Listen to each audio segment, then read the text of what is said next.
Prime Minister Modi highlighted India's contribution in fight against COVID pandemic during his address on day one of G20 summit, saying India will be ready with 5 billion doses by 2022. He also pitched for mutual acceptance of vaccines and WHO recognition for Covaxin. It's the second day for Prime Minister Modi's Italy visit, where world leaders have assembled to attend G20 summit.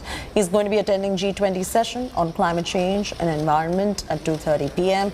Later at 4:45, Prime Minister is going to have a bilateral meeting with Spanish Prime Minister Pedro Sanchez.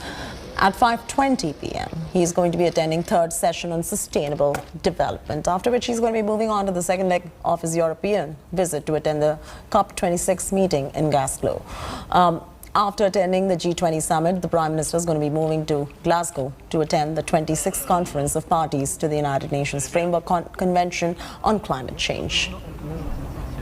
With heavy security and barricading, Glasgow is ready to welcome the world leaders in COP26. Prime Minister Narendra Modi arrives here on the 31st October, night of October 31st, and stays on the 1st and the 2nd of November. And in this period, he will be giving a speech here at COP26 and expected to meet some leaders from the diaspora. India's stance on COP26 is quite clear. It is climate justice for climate change.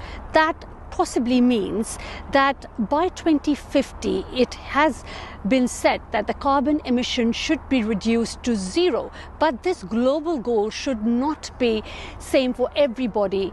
It should be different for the developed nations and another for developing nations. Developed nations should be subjected to a negative carbon emission goal rather than a zero carbon emission goal. The second, of course, being that the developed nations had promised 100 million climate fund to the developing nations to help them keep up with that climate change pledge.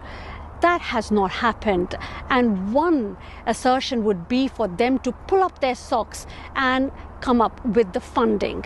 The third being technology share, which is very, very important for developing nations to keep up with their development, to keep up their economy, at the same time sustain climate change as well. So this being the three main important points, possibly which Prime Minister Narendra Modi will be stressing upon in COP26.